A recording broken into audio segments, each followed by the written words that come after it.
everyone, I am Rusha Mukherjee, a student of Srinath Law College and interning at Lexis and Company. Today I am going to talk about the Keshavananda Bharati versus the state of Kerala case. This was the longest case that has ever happened, and it had almost a 13 bench judge, and the verdict was 7:6. So it was a very complicated case and a very basic case that everyone has an interest to know and should know, and the basic most important case of the constitution. The background can be said as there was a complete social change after the independence happened, and people were actually understanding the importance of the right to equality, and many governments actually tried to make certain laws that will help to bring in the right to equality. Like that, the state of Kerala also did the same.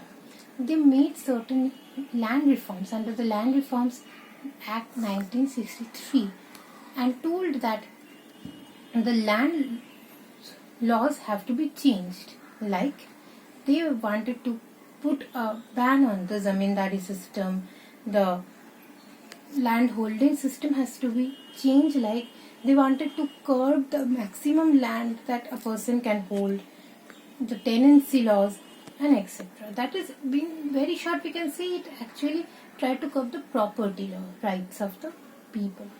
Now when they were taking away the lands, one of the victim of land takeover was Keshavananda Bharati, and she had filed a case before the Supreme Court.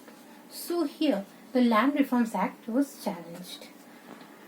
Now, this was told that the right to own land is a fundamental right, and taking it away actually takes away Article 14, Article 19, 1F, Article 25 and 26.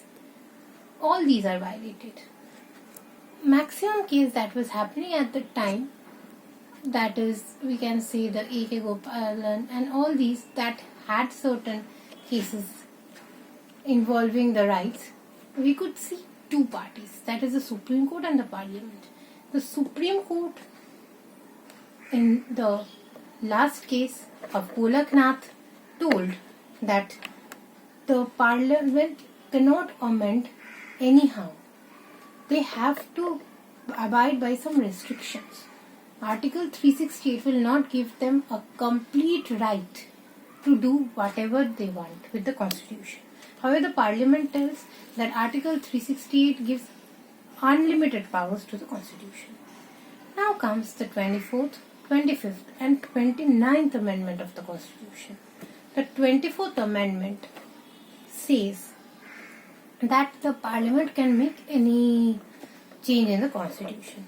The 25th Amendment said that the right to property could be curtailed, and the 26th Amendment said that the Land Reforms Act would be, all the land reforms would be under the 9th schedule.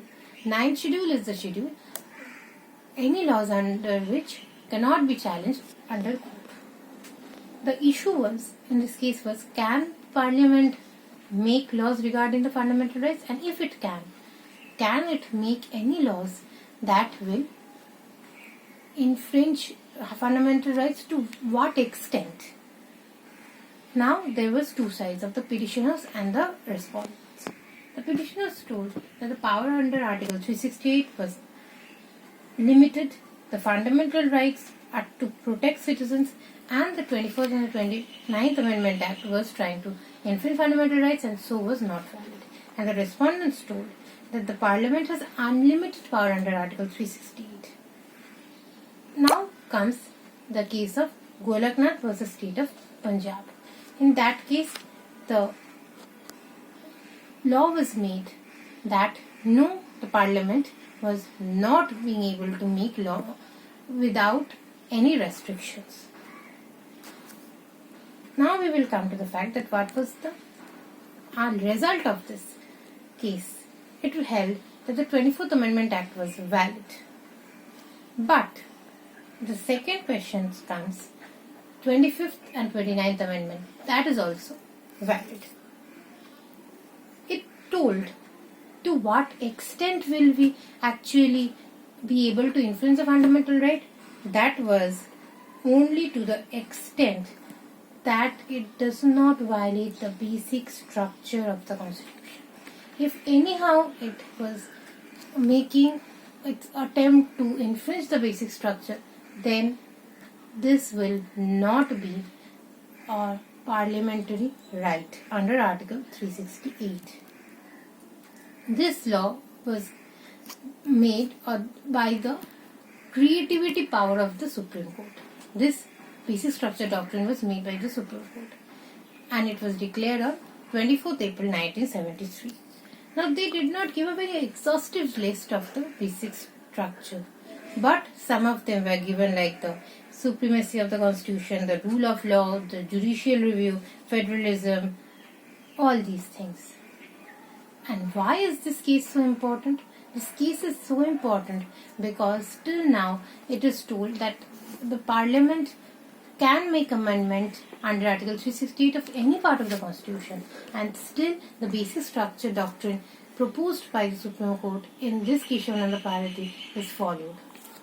However, the basic structure is interpreted according to the case that is before the Supreme Court in each circumstances, because the list provided was not exhaustive and that would change from case to case. This is all for today. Stay happy, stay safe. Thank you and bye bye.